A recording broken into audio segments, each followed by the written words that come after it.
gamers, welcome back to another Fizzy MTG video. Guys, today we're going to be opening up, taking a look at Pirate Kings.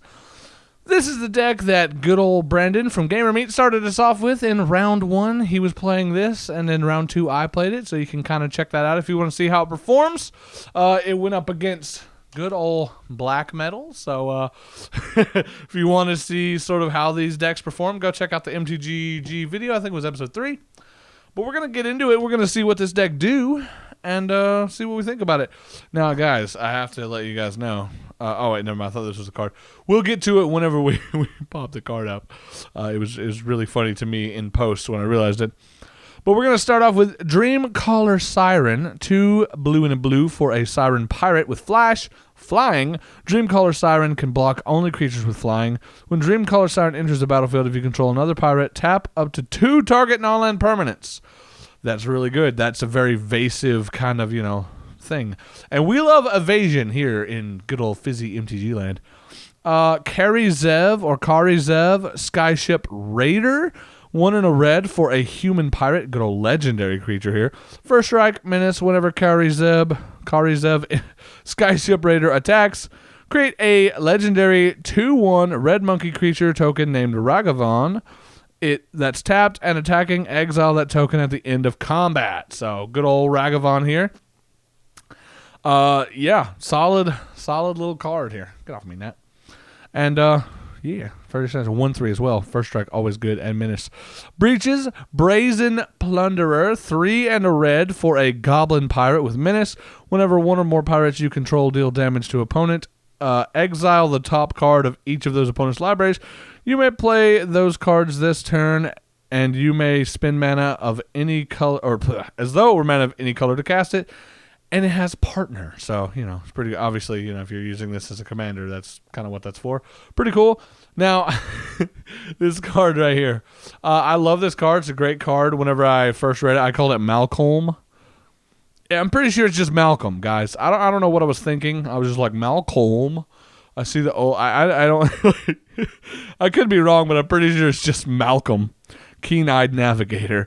2 and a blue for a Siren Pirate with flying. Whenever 1 or more pirates you control deal damage to your opponent, you create a treasure token for each opponent dealt damage, and it has partner.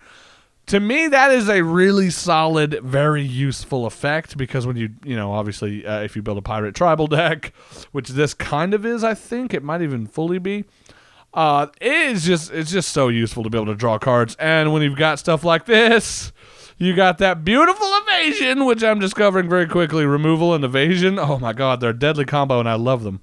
1 in a blue for a human pirate. 2 in a blue, you can have it be unblockable, basically. Whenever Daring Saboteur deals combat damage to a player, you may draw a card. If you do, discard a card.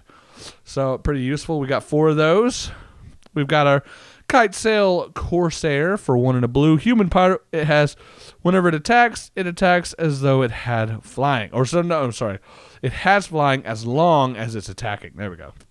And we've got 4 of those. We got ourselves a Goblin Trailblazer, 1 in a red, with, it's just a menace Goblin Pirate, very solid, 3 of those. Storm Fleet Sprinter, it is 1 a blue and a red for a human pirate with haste, and it can't be blocked. It's a 2/2 as well, which is, oh my god, is very useful. That, and, with Malcolm, is just great. You'll be drawing cards every turn. Azure Fleet Admiral. Now, I don't think in the match this card ever actually came up, now that I think about it, and it's a pretty interesting little card. 3 in a blue for a human pirate. Whenever it enters the battlefield, you become the monarch, and it can't be blocked by creatures the monarch... Yeah, it can't be blocked by creatures the monarch controls.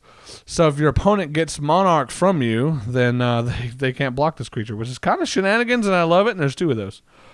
Then we've got Coastline Marauders, 2 in a red for a human pirate with trample. Whenever Coastline Marauders attacks, it gets +1/+0 until the end of turn for each land defending player controls, and it's got Encore for 4 red, which is pretty interesting. 2 of those. We've got Anticipate, 1 and a blue for an instant. Look at the top 3 cards of your library. Put 1 of them into your hand, the rest at the bottom of your library in any order. That's just really good in a lot of cases. Pirate's Cutlass I really like too. This card ends up, or can end up being fairly useful. When it enters the battlefield, you attach it to a pirate you control. So obviously, it's pretty good. I like this with Stormfleet Sprinter because you can attach it to him immediately, and then he becomes like a 4. Let's see what he would be. 4/3. Yeah. So he's a 4/3 with this attached, and he's unblockable and has haste. So it's just pretty good. Pretty good. We got 2 of those. Crimson Fleet Commodore, just a 3 and a red for a ogre pirate with trample. Whenever it enters the battlefield, you become the monarch, and it's just a 5/2. 5/2s are solid. Put Pirate's Cutlass on it, and it's a 7/3. That is so good with trample. And there's 2 of those. A Braid, quickly becoming one of my favorite red removal spells, honestly, because just of having used it a few times in the starter deck battle, oh man, it's actually pretty solid. 1 in the red, you can choose one, you can destroy an artifact outright, or you can deal 3 damage to target creature. If it's an artifact creature, it don't matter, baby. You just take it out. And we've got Buccaneer's Bravado, 1 in a red for an instant. Choose one, target creature gets +1/+1 against first strike until the end of turn. Or target pirate gets +1/+1 against double strike until the end of turn. Why would you never... why wouldn't you just always choose double strike, right? Choose one, gets +1/+1 in first strike, or double strike. Double strike is just going to hit twice. I'm trying to think of a scenario, because you get the first strike. Why would you not just choose double strike? I don't know. Maybe I'm missing something there. We've got a good old Fiery Cannonade, 2 in a red for an instant. It deals 2 damage to each non-pirate creature. Wow. Okay, this card never came up. That's solid. That's really solid. Merchant Raiders, I love this, and the flavor text on this, to me, is it's pretty solid. I love it. 3 in a blue for a human pirate. When it enters, it or another pirate enters the battlefield under your control. Tap up to one target creature tap up to one target creature. That creature doesn't untap during its controller's untap step for as long as you control Merchant Raiders.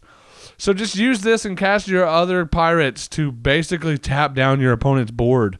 And the flavor text is so good. Tell you what, you can keep the rope. I love that. It's a 2/4. You get 2 of them. It's just a solid as heck card in my opinion. We've got an Is It Guildgate. Is it?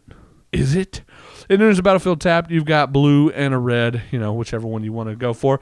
Sweetwater Cliffs, solid as heck, enters the battlefield tapped. And when it enters, you gain a life. You got 2 of those. Oh, sorry, never mind. You got 4 of those. And then you've got 1, 2, 3, 4, 5, 6, 7, 8, 9. 1, 2, 3, 4, 5, 6, 7, 8, 9. 9 is 18 plus 6 is 24. We have 24 lands in this deck as per usual for the battle decks. But yeah, that what this deck do. And if you want to see what this deck do, go check out the MTGG episode where I attempt to face this deck in round 1, and then I play this deck in round 2. We decided to try swap deck style just to see how it would go, have some fun.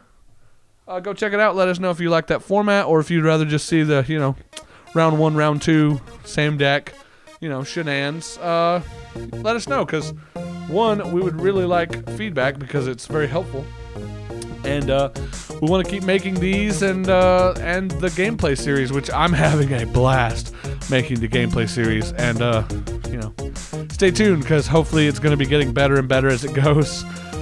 But anyway, that's going to do it for this one. If you guys enjoyed this episode, leave a like, comment, consider subscribing, all that jazz, and hope you guys have a great day. I'll see you in the next one. Later.